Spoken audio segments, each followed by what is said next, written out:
আসসালামু আলাইকুম প্রিয় শিক্ষার্থীবৃন্দ, কেমন আছো সবাই? নিশ্চয়ই বাড়িতে আছো, সুস্থ আছো এবং নিরাপদে আছো। আমি সবিতা রানী দে, সহকারী শিক্ষক, engineering university girls school and college. তোমাদেরকে দশম শ্রেণীর বাংলাদেশ ও বিশ্ব পরিচয়ের আরেকটি ক্লাসে আমন্ত্রণ জানাচ্ছি। আমাদের পুনরালোচনা চলছে। অধ্যায় প্রথম তোমাদের জন্য আজকের ক্লাস। আর অধ্যায় প্রথমের নাম পূর্ব বাংলার আন্দোলন ও জাতীয়তাবাদের উত্থান, 1947 খ্রিস্টাব্দ থেকে 1970 খ্রিস্টাব্দ আমাদের আলোচনার বিষয়। অর্থাৎ যখন আমরা ব্রিটিশদের কাছ থেকে স্বাধীন হয়েছিলাম, আর তখন থেকে শুরু করে 1970-এর নির্বাচন পর্যন্ত আমাদের আলোচ্য সূচিতে রয়েছে। তো আলোচনার ধারাবাহিকতায় আমরা আজকে যুক্তফ্রন্ট সরকার, তারপরে হচ্ছে পরিচ্ছেদ 1.3 সামরিক শাসন ও পরবর্তী রাজনৈতিক ঘটনা প্রবাহ, আইয়ুব খানের ক্ষমতা দখল, পূর্ব পাকিস্তানের প্রতি বৈষম্য সমূহ, অর্থনৈতিক বৈষম্য, প্রশাসনিক বৈষম্য, প্রতিরক্ষা ক্ষেত্রে বৈষম্য, সামাজিক বৈষম্য, এই সকল বৈষম্য নিয়ে আলোচনা করব। তারপরে ভারত পাকিস্তানের যুদ্ধ নিয়ে আলোচনা করব। এরপর রয়েছে 6 দফা দাবি, আর 6 দফা দাবিকে কেন পূর্ব বাংলার মুক্তি সনদ বলা হয় সেটাও আমরা জানব, আর 6 দফা দাবির গুরুত্ব জানব। ঠিক আছে? তো আজকে এই ক্লাসটির লেকচার নাম্বার 2 তোমাদের ক্লাস নেব। তো তোমরা তোমাদের বই খাতা নিয়ে যথারীতি রেডি থাকো। আজকে আমি পৃষ্ঠা 7 থেকে 9 পর্যন্ত আলোচনা করব। নিশ্চয়ই তোমরা তোমাদের বই নিয়ে বসে পড়েছ। তো দেখো পৃষ্ঠা 7 থেকে 9। যুক্তফ্রন্ট সরকার। 1954 সালের 3রা এপ্রিল যুক্তফ্রন্ট ভুক্ত কৃষক শ্রমিক পার্টির নেতা এ.কে ফজলুল হক মুখ্যমন্ত্রী হিসেবে শপথ গ্রহণ করেন। যুক্তফ্রন্ট সরকার মাত্র 56 দিন ক্ষমতায় ছিল। ঠিক আছে? নানা কারণে, নানা জটিলতার কারণে যুক্তফ্রন্ট সরকার টিকে থাকতে পারেনি। তো মাত্র 56 দিন ক্ষমতায় ছিল। পাকিস্তান সরকার পূর্ব বাংলার যুক্তফ্রন্ট সরকারকে মনে প্রাণে গ্রহণ করতে পারেনি। তারা ষড়যন্ত্রের পথ বেছে নেয়। এটা স্বাভাবিক, মেনে নিতে পারবে না। আদমজি পাটকল ও কর্ণফুলী কাগজের কলে বাঙালি অবাঙালি দাঙ্গাকে অজুহাত হিসেবে দাঁড় করিয়ে পাকিস্তানের গভর্নর জেনারেল গোলাম মোহাম্মদ 1954 সালে 30 মে যুক্তফ্রন্ট সরকারকে বরখাস্ত করে। উল্লেখ্য, পাকিস্তান সরকারের ইন্ধনে ওই দাঙ্গা হয়েছিল। শেরে বাংলা এ.কে ফজলুল হককে গৃহবন্দী করা হয়। তারপর দেখো, শেখ মুজিব সহ 3000 নেতাকর্মীকে গ্রেফতার করা হয়। এর মাধ্যমে পূর্ব বাংলার প্রতি পাকিস্তান শাসক গোষ্ঠীর চরম বৈরী মনোভাব, বৈরী শব্দের অর্থ তোমরা জানো, শত্রুতা, শত্রুতার মনোভাব প্রকাশ পায়। পূর্ব বাংলায় পাকিস্তানের অরাজক শাসন পর্ব শুরু হয়। কেন্দ্র এবং প্রদেশে ঘন ঘন সরকার পরিবর্তন হতে থাকে। দেশ সামরিক শাসনের বেড়াজালে আবদ্ধ হয়। এবার আসো পরিচ্ছেদ 1.3। পরিচ্ছেদ 1.3-এ আমাদের আলোচ্য সূচি সামরিক শাসন ও পরবর্তী রাজনৈতিক ঘটনা প্রবাহ। পশ্চিম পাকিস্তান ভিত্তিক সামরিক বেসামরিক শাসক গোষ্ঠীর অশুভ তৎপরতার ফলে সংসদ ও সরকার কার্যকর ভূমিকায় থাকেনি। ষড়যন্ত্রকারী গোষ্ঠী ক্ষমতা দখলের সুযোগের অপেক্ষায় ছিল। পূর্ব বাংলার প্রাদেশিক পরিষদে পরস্পর বিরোধী এমএলএদের মধ্যে মারামারির মতো এক অপ্রীতিকর ঘটনাও ঘটে। এতে ডেপুটি স্পিকার শাহেদ আলী গুরুতর আহত হয়ে পড়ে এবং তিনি পরে হাসপাতালে মারা যান। এরই সুযোগ নিয়ে 1958 সালের 7 অক্টোবর প্রেসিডেন্ট ইস্কান্দার মির্জা সামরিক আইন জারি করেন। তিনি দায়িত্ব নিয়ে যেসব পদক্ষেপ গ্রহণ করেন তার মধ্যে উল্লেখযোগ্য হল: 1. 1956 সালে সংবিধান বাতিল, 2. কেন্দ্রীয় প্রাদেশিক পরিষদ ভেঙে দেওয়া, 3. রাজনৈতিক দলের কার্যক্রম নিষিদ্ধ ঘোষণা, 4. শেখ মুজিব সহ বেশ কজন রাজনৈতিক নেতাকে জেলে প্রেরণ ও 5. সকল মৌলিক অধিকার কেড়ে নেওয়া। এরপর আইয়ুব খানের ক্ষমতা দখল, এই পয়েন্টটি নিয়ে আমরা এখন আলোচনা করব। 1958 সালের 27 অক্টোবর জেনারেল আইয়ুব খান ইস্কান্দার মির্জাকে উৎখাত ও দেশ থেকে বাধ্য করে ক্ষমতা দখল করেন। তিনি নিজেকে পাকিস্তানের প্রেসিডেন্ট পদে অধিষ্ঠিত করে যেসব পদক্ষেপ নেন তা হলো: 1. নিজেকে প্রধান সামরিক আইন প্রশাসক ঘোষণা। 2. পূর্ব ঘোষিত 1959 সালে অনুষ্ঠিতব্য সাধারণ নির্বাচন স্থাপিত করা। 3. দুর্নীতি ও চোরাচালান দূর করার অঙ্গীকার ব্যক্ত। 4. রাজনৈতিক দলের উপর নিষেধাজ্ঞা বহাল রাখা। সামরিক শাসনকে দীর্ঘস্থায়ী করার লক্ষ্যে আইয়ুব খান মৌলিক গণতন্ত্র নামে একটি ব্যবস্থা চালু করেন।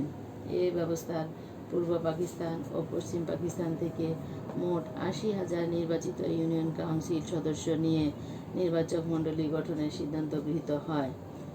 তাদের ভোটেই রাষ্ট্রপতি, জাতীয় পরিষদ ও প্রাদেশিক পরিষদের সদস্য নির্বাচিত হওয়ার বিধান রাখা হয়। এটি ছিল পরোক্ষ নির্বাচন পদ্ধতি। 1965 সালে 80,000 কাউন্সিল সদস্যের ভোটে তিনি প্রেসিডেন্ট নির্বাচিত হন। সামরিক শাসনের ফলে সকল ক্ষমতা কেন্দ্রীভূত হয় পশ্চিম পাকিস্তানের শাসকদের হাতে। পূর্ব পাকিস্তানের সকল ক্ষেত্রে বৈষম্য চরম আকার ধারণ করতে থাকে।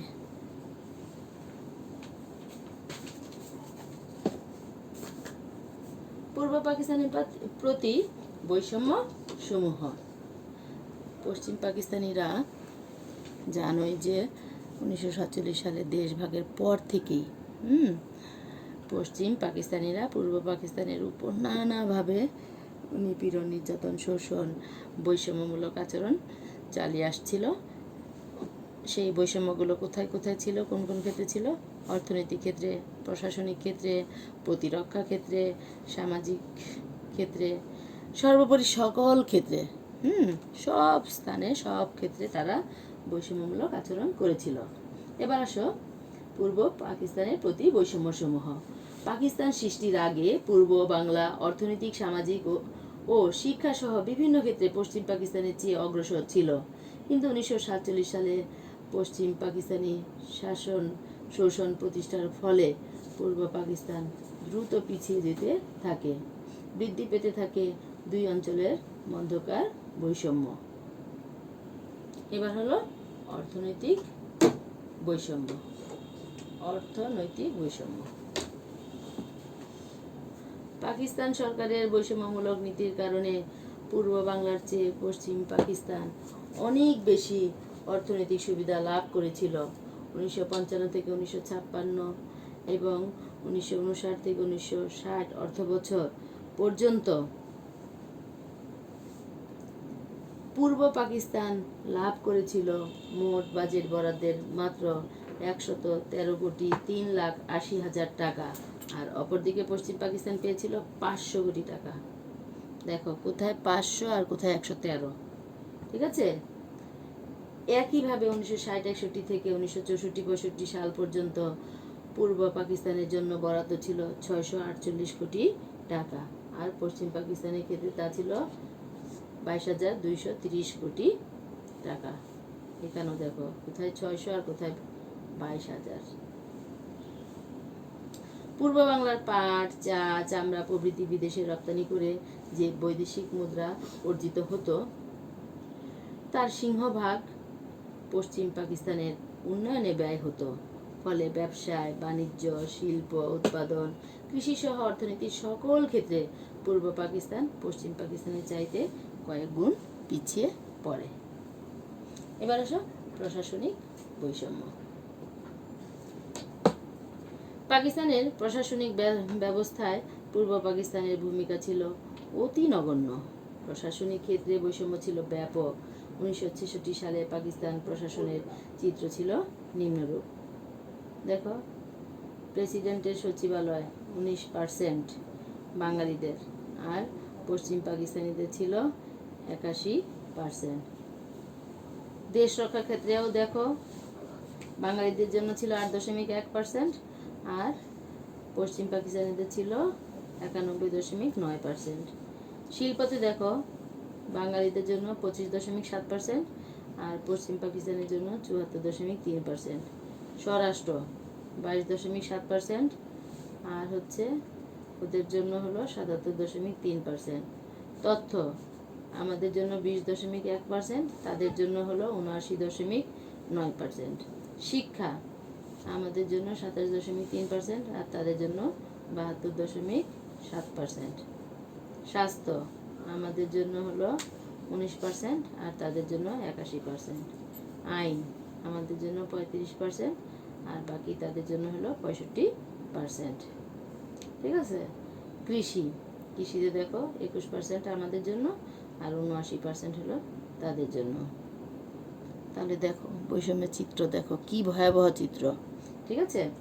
এখন দেখো প্রতিরক্ষা ক্ষেত্রে বৈষম্য। পাকিস্তানের সেনাবাহিনী, স্থল, নৌ ও বিমান বাহিনীতে বাঙালিদের নিয়োগ ও পদোন্নতির ক্ষেত্রে চরম বৈষম্য বিরাজ করছিল। মোট অফিসারের মাত্র 5%, সাধারণ সৈনিকদের মাত্র 4%, নৌবাহিনীর উচ্চ পদে 19%, নিম্ন পদে 9%, বিমান বাহিনীর পাইলটদের 11% এবং টেকনিশিয়ানদের 1.7% ছিল বাঙালি। শিক্ষাক্ষেত্রে বৈষম্য। পাকিস্তান সৃষ্টির আগে পূর্ব বাংলা পশ্চিম পাকিস্তানের চেয়ে প্রাথমিক ও মাধ্যমিক শিক্ষায় এগিয়ে ছিল। পাকিস্তান সৃষ্টির পর শিক্ষা খাতে বাজেট বরাদ্দে পশ্চিম পাকিস্তান পূর্ব পাকিস্তানের দ্বিগুণেরও বেশি বরাদ্দ লাভ করতে থাকে। ফলে পশ্চিম পাকিস্তানে প্রাথমিক, মাধ্যমিক ও উচ্চশিক্ষার জন্য নতুন নতুন শিক্ষা প্রতিষ্ঠান গড়ে ওঠে। সামাজিক বৈষম্য। পাকিস্তানের বৈষম্যমূলক নীতির কারণে পূর্ব পাকিস্তানের মধ্যবিত্তের বিকাশ মন্থর হয়ে পড়ে। বাঙালিরা অর্থনৈতিকভাবে দুর্বল হতে থাকে। উভয় অঞ্চলের মধ্যে বৈষম্য বৃদ্ধি পায়। মানুষ প্রতিবাদ করে। আন্দোলন দানা বেঁধে ওঠে। সামরিক শাসন বিরোধী আন্দোলন। আইয়ুব খানের সামরিক শাসনের বিরুদ্ধে 1961 সাল থেকেই পূর্ব পাকিস্তানে আন্দোলন শুরু হয়। 1962 সালের জানুয়ারি মাসে বাঙালিদের প্রিয় নেতা ও পাকিস্তানের সাবেক প্রধানমন্ত্রী হোসেন শহীদ সোহরাওয়ার্দীকে গ্রেপ্তার করা হলে আন্দোলন তীব্র হয়ে ওঠে। এরপর একই বছরের ফেব্রুয়ারি মাসে শেখ মুজিবকে গ্রেপ্তার করা হলে রাজবন্দীদের মুক্তির দাবিতে আন্দোলন আরও বেগবান হয়। 1962 সালে আইয়ুবের প্রস্তাবিত শাসনতন্ত্রের বিরুদ্ধে ছাত্র সমাজ প্রতিবাদ মুখর হয়ে ওঠে। ছাত্র সমাজ 15 দফা কর্মসূচি ঘোষণা করে। শিক্ষানীতি বিষয়ক ছাত্রদের আন্দোলনে বিভিন্ন পেশাজীবীও অংশগ্রহণ করেন। এই সঙ্গে সাংবিধানিক শাসন পুনঃপ্রতিষ্ঠার লক্ষ্যে জাতীয় গণতান্ত্রিক যুক্ত এনডিএফ গঠিত হয়। এই সংগঠন আইয়ুব খানের সামরিক শাসন বিরোধী আন্দোলন গড়ে তোলে। 1965 সালের প্রেসিডেন্ট নির্বাচন উপলক্ষে রাজনৈতিক দলগুলো সামরিক শাসন বিরোধী বক্তব্য নিয়ে জনগণের কাছে যাওয়ার সুযোগ পায়। এবার ভারত পাকিস্তান যুদ্ধ।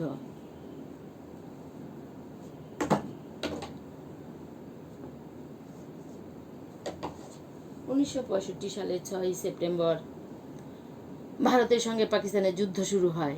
এই যুদ্ধ 17 দিন ধরে অব্যাহত ছিল। তখন পূর্ব পাকিস্তান সম্পূর্ণরূপে অরক্ষিত ছিল। বিষয়টি পূর্ব পাকিস্তানের জনগণের কাছে অত্যন্ত বেদনাদায়ক এবং বৈষম্যমূলক মনে হয়েছিল। এই সময় ইসলাম বিপন্ন রবীন্দ্রসঙ্গীতকে হিন্দু সংস্কৃতি ও নজরুল ইসলামের গানে হিন্দুয়ানির অভিযোগ তুলে এসবের চর্চা বন্ধ করার চেষ্টা করা হয়। পূর্ব পাকিস্তানের জনগণ নিজেদের সংস্কৃতি, ইতিহাস, ঐতিহ্য এবং রাজনৈতিক অধিকার রক্ষার জন্য স্বায়ত্ত শাসনের গুরুত্ব নতুনভাবে উপলব্ধি করে। অসাম্প্রদায়িক বাঙালি জাতীয়তাবাদী রাজনীতির প্রতি মানুষ অধিক মাত্রায় আকৃষ্ট হতে থাকে। এবার 6 দফা পূর্ব বাংলার মুক্তি সনদ। ঐতিহাসিক 6 দফার প্রবক্তা জাতির পিতা বঙ্গবন্ধু শেখ মুজিবুর রহমান পূর্ব বাংলার জনগণের প্রতি পাকিস্তান রাষ্ট্রের চরম বৈষম্যমূলক আচরণ ও অবহেলার বিরুদ্ধে আন্দোলন সংগ্রাম গভীর ও সুস্পষ্ট রূপ লাভ করে। 6 দফার স্বায়ত্তশাসনের দাবিনামায় 1966 সালের 5 থেকে 6 ফেব্রুয়ারি লাহোরে অনুষ্ঠিত বিরোধী দলসমূহের এক সম্মেলনে যোগদান করেন আওয়ামী লীগ সাধারণ সম্পাদক শেখ মুজিবুর রহমান। সেখানে তিনি সংবাদ সম্মেলন করে পূর্ব পাকিস্তানের জনগণের অধিকার রক্ষার জন্য 6 দফা দাবি তুলে ধরেন। দফাগুলো হলো: 1. পাকিস্তানের যুক্তরাষ্ট্রীয় ব্যবস্থাধীনে সংসদীয় পদ্ধতির সরকার হবে। সর্বজনীন ভোটাধিকারের ভিত্তিতে প্রাপ্তবয়স্কদের ভোটে নির্বাচন অনুষ্ঠান। 2. কেন্দ্রীয় সরকারের হাতে মাত্র 2টি বিষয় থাকবে: প্রতিরক্ষা ও পররাষ্ট্র মন্ত্রণালয়। অন্যান্য সকল বিষয়ে অঙ্গরাজ্যগুলোর পূর্ণ ক্ষমতা থাকবে। 3. সারা দেশে হয় অবাধে বিনিয়োগযোগ্য 2 ধরনের মুদ্রা, না হয় বিশেষ শর্ত সাপেক্ষে একই ধরনের মুদ্রা প্রচলন করা। 4. সকল প্রকার কর ধার্য করার ক্ষমতা থাকবে আঞ্চলিক সরকারের হাতে। আঞ্চলিক সরকারের আদায়কৃত রাজস্বের একটা নির্দিষ্ট অংশ কেন্দ্রীয় সরকারকে দেওয়ার ব্যবস্থা থাকবে। 5. অঙ্গরাজ্যগুলো নিজেদের অর্জিত বৈদেশিক মুদ্রার মালিক হবে। এর নির্ধারিত অংশ তারা কেন্দ্রকে দেবে। তারপর হচ্ছে 6. অঙ্গরাজ্যগুলোকে আঞ্চলিক নিরাপত্তার জন্য আধা সামরিক বাহিনী গঠন করার ক্ষমতা দেওয়া। দেখো, এই যে 6টা দফা, এই 6টা দফার মধ্যে মূলত মেইন কথা, এই 6 দফাকে যখন আমরা মনোযোগ সহকারে বা উপলব্ধি করব যে দফাগুলো কি ছিল এবং দাবিগুলো কি ছিল, এর মূল কথাটা কি, তখন আমরা আসলে পাবো যে স্বায়ত্ত শাসন চাচ্ছিলাম আমরা চাচ্ছিলাম আমাদের স্বাধিকার, আমাদের স্বাধীনতা, আমাদের স্বায়ত্তশাসন। এই 6টা দফার মাধ্যমেই কিন্তু আমাদের অধিকার সম্পূর্ণ ফিরে আসার একটা প্রচেষ্টা বা দাবি রয়েছে। তো এই 6 দফা তোমরা অবশ্যই মুখস্থ করে ফেলবে, অত্যন্ত গুরুত্বপূর্ণ, বিসিএস এর জন্য গুরুত্বপূর্ণ। আচ্ছা, এবার আসো গুরুত্ব। 6 দফা পূর্ব পাকিস্তানের জনগণের অর্থনৈতিক, রাজনৈতিক, সামরিক সহ সকল অধিকারের কথা তুলে ধরে। আইয়ুব সরকার একে বিচ্ছিন্নতাবাদী কর্মসূচি হিসেবে আখ্যায়িত করে। এ কর্মসূচি বাঙালির জাতীয় চেতনা মূলে বিস্ফোরণ ঘটায়। এতে প্রত্যক্ষভাবে স্বাধীনতার কথা বলা না হলেও এই 6 দফা কর্মসূচি বাঙালিদের স্বাধীনতার মন্ত্রে গভীরভাবে উজ্জীবিত করে। এটি ছিল বাঙালি জাতির মুক্তির সনদ।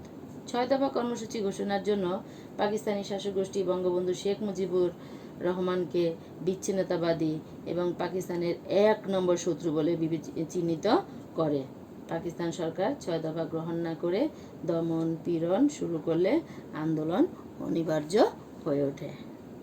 তো প্রিয় শিক্ষার্থীরা, আজ আমাদের এই পর্যন্ত ছিল আলোচনার বিষয় বা আলোচ্য সূচিতে।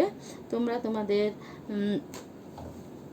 এই যে অধ্যায় আমাদের পুনরালোচনা শুরু হয়েছে, তোমাদের পাঠ্যপুস্তকের এই যে প্রথম অধ্যায়টার নাম পূর্ব বাংলার আন্দোলন ও জাতীয়তাবাদের উত্থান। তো এই চ্যাপ্টারটা অত্যন্ত গুরুত্বপূর্ণ। হ্যাঁ, আর সারা জীবনে বিসিএস পরীক্ষা দাও, বিভিন্ন প্রতিযোগিতামূলক পরীক্ষায় অংশগ্রহণ করো, ভর্তি পরীক্ষা দাও, সব স্থানে লাগবে। তাই অত্যন্ত গুরুত্ব সহকারে তোমরা অধ্যায়টি পড়বে আর শিখবে, বাড়ির কাজও করবে। শুধু পাশের জন্য শেখা নয়, হ্যাঁ, জ্ঞান অর্জনের জন্য শেখা। তো জ্ঞান অর্জনের জন্যই শিখবে। তো আজকে আমি তোমাদের জন্য একটা বাড়ির কাজ, সৃজনশীল নয়, সাধারণ একটা বাড়ির কাজ রেডি করে রেখেছি। তোমরা বাড়ির কাজটি করবে, পড়বে এবং শিখবে। তাহলে বাড়ির কাজটি নিয়ে নাও।